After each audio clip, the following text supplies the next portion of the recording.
भारत चीन के बीच तनातनी कम होती नजर आ रही है। खबरों की माने तो भगवान भोलेनाथ के भक्तों के लिए बड़ी खुशखबरी सामने आई है। ऐसा इसलिए क्योंकि भारत और चीन दोनों देशों के बीच सीधी हवाई सेवाएं फिर से शुरू करने पर सैद्धांतिक रूप से भारत और चीन सहमत हुए हैं। इसके साथ ही चीन ने कैलाश मानसरोवर यात्रा फिर से शुरू करने का फैसला किया है। विदेश सचिव 2 दिवसीय चीन दौरे पर हैं। इस दौरान उन्होंने दोनों देशों की एक महत्वपूर्ण बैठक में भाग लिया। यह बैठक विदेश सचिव और चीनी उप विदेश मंत्री के बीच संवाद के लिए आयोजित की गई थी। बैठक में भारत और चीन के द्विपक्षीय संबंधों की समीक्षा की गई और भविष्य में संबंधों को मजबूत बनाने के लिए कुछ जरूरी कदम भी उठाने पर सहमति जताई गई है।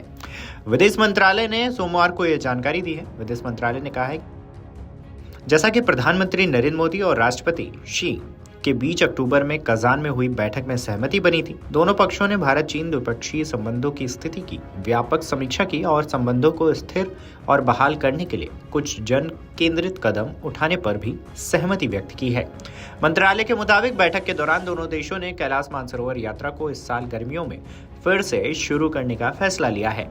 इस यात्रा को फिर से शुरू करने के लिए मौजूदा समझौतों के तहत जरूरी व्यवस्थाओं पर चर्चा की जाएगी।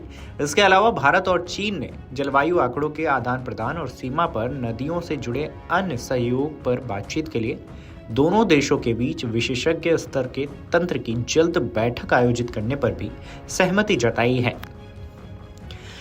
दोनों ही देशों ने लोगों के आपसी संबंधों को बढ़ावा देने के लिए मीडिया और विचार मंचों की बातचीत को प्रोत्साहित करने की योजना बनाई है। इसके साथ ही दोनों देशों के बीच सीधी हवाई सेवाएं फिर से शुरू करने का भी फैसला लिया गया है।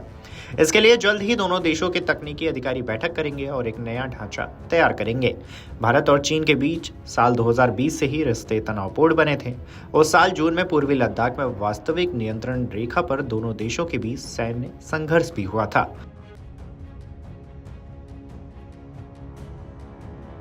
जिसमें दोनों पक्षों को नुकसान उठाना पड़ा था। भारत ने कई चीनी ऐप पर पाबंदी लगा दी थी। चीनी कंपनियों की तरफ से आने वाले निवेश पर भी निगरानी बढ़ा दी गई थी। यात्री विमान सेवाएं भी बंद कर दी गई थी, लेकिन कार्गो यानी कि मालवाहक विमानों की सीधी सेवाएं बरकरार थीं।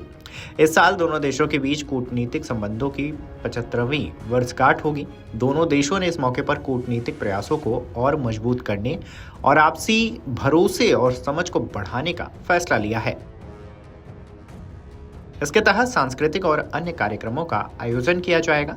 विदेश सचिव ने इस दौरे के दौरान चीन की कम्युनिस्ट पार्टी के पोलित ब्यूरो के सदस्य और विदेश मंत्री से भी मुलाकात की है। मिस्त्री के मुलाकात के बाद वांग ने कहा है कि पिछले साल रूस के कजान में राष्ट्रपति शी जिनपिंग और प्रधानमंत्री नरेंद्र मोदी के बीच बैठक के बाद से दोनों देशों के बीच काफी सहमति बनी है। सभी स्तरों पर संबंधों में सुधार की प्रक्रिया में भी तेजी आई है। दोनों पक्षों को इस अवसर का लाभ उठाना चाहिए, एक दूसरे से मिलना चाहिए और अधिक ठोस उपाय तलाशने चाहिए। उन्होंने कहा है, हमें संदेह, अलगाव और उपभोग के बजाय आपसी समझ, समर्थन और उपलब्धि के लिए प्रतिबद्ध होना चाहिए। द्विपक्षीय संबंधों में सुधार और विकास दोनों तरफ के लोगों के हित में है। यह वैश्विक दक्षिण देशों के अधिकारों और हितों की रक्षा के लिए भी अनुकूल है।